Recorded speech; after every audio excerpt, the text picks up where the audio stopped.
జర్నలిస్టులకు ఇళ్ల స్థలాలు ఇవ్వలేం, అర్బన్ లిమిట్స్ లో ఇచ్చేందుకు ప్రస్తుతం వెసులుబాటు లేదు, బీపీఎల్ కింద పరిశీలిస్తాం, న్యాయ నిపుణుల సుదీర్ఘ అభిప్రాయాలు తప్పనిసరి, జీవో 52తో అందరికీ న్యాయం జరిగేలా కృషి డిప్యూటీ సీఎం బట్టి విక్రమార్క అంటా ఉన్నాడు. ఒకటండి ఇక్కడ విషయము, జర్నలిస్టులు భారీ ఎత్తున ఇక్కడ ఉద్యమాలు ధర్నాలు చేస్తా ఉన్నారు.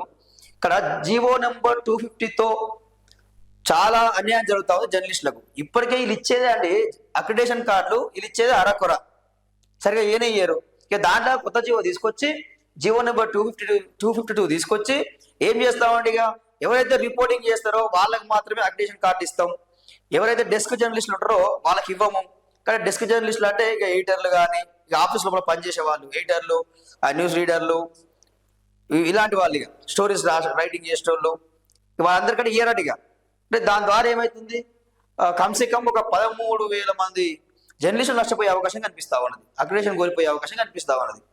సో పోనీ అక్రిడేషన్ ద్వారా ఏం గవర్నమెంట్ బెనిఫిట్స్, ఇళ్ల స్థలాలు రావాలన్నా కానీ, హెల్త్ కార్డులు రావాలన్నా, బస్ పాస్లు అయినా కొన్ని బెనిఫిట్స్ ఉంటాయి. సో అవి కోల్పోయే అవకాశం ఉన్నది. వీళ్ళు అది ఇప్పుడు జర్నలిస్టులు అందరూ ఏమంటా ఉన్నారు, పాత జీవో 239 ప్రకారమే మాకు అక్రిడేషన్ ఇవ్వాలని చెప్పి వాళ్ళు కొట్లాడుతూ ఉన్నారు. ఇప్పుడు ఫైట్ చేస్తుంటే ఏమంటారు, పొంగిలేటి కానీ బట్టి విక్రమార్క ఏమంటారు అంటే మేము సవరిస్తాం అని చెప్పి చెప్తా ఉన్నారు. అది చెప్పుకుంటూ సవరిస్తాం అని చెప్పుకుంటూ మళ్ళీ ఏమంటారు, ఇక మేము ఇళ్ల స్థలాలు ఇవ్వలేము జర్నలిస్టులకు అని చెప్పి జర్నలిస్టులు అందరండి.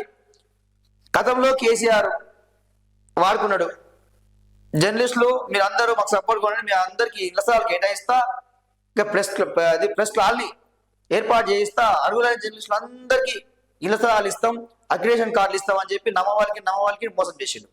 ఇప్పుడు రేవంత్ రెడ్డి కూడా అదే చెప్పిండు. ఇక ఇప్పుడు రేవంత్ రెడ్డి ఇప్పుడేమంటా ఉన్నాడు, ఇక ఏకంగా అక్రిడేషన్లో ఎత్తేస్తా ఉన్నాడు. ఇక సో ఇది జరుగుతా ఉంది. ఒక పక్క చాలా మంది సోషల్ మీడియా జర్నలిస్టులు కూడా చాలా మంది ఏమంటారు అంటే, మేము కూడా రిపోర్టింగ్ చేస్తా ఉన్నాం, మేము కష్టపడుతున్నాం, అసలు మాకు కూడా అవకాశం ఇవ్వాలి, సోషల్ మీడియా జర్నలిస్టులకు కూడా అక్రిడేషన్ కార్డులు ఇవ్వాలని చెప్పి ఒక డిమాండ్, ప్రధానమైన డిమాండ్ కూడా ఉన్నది.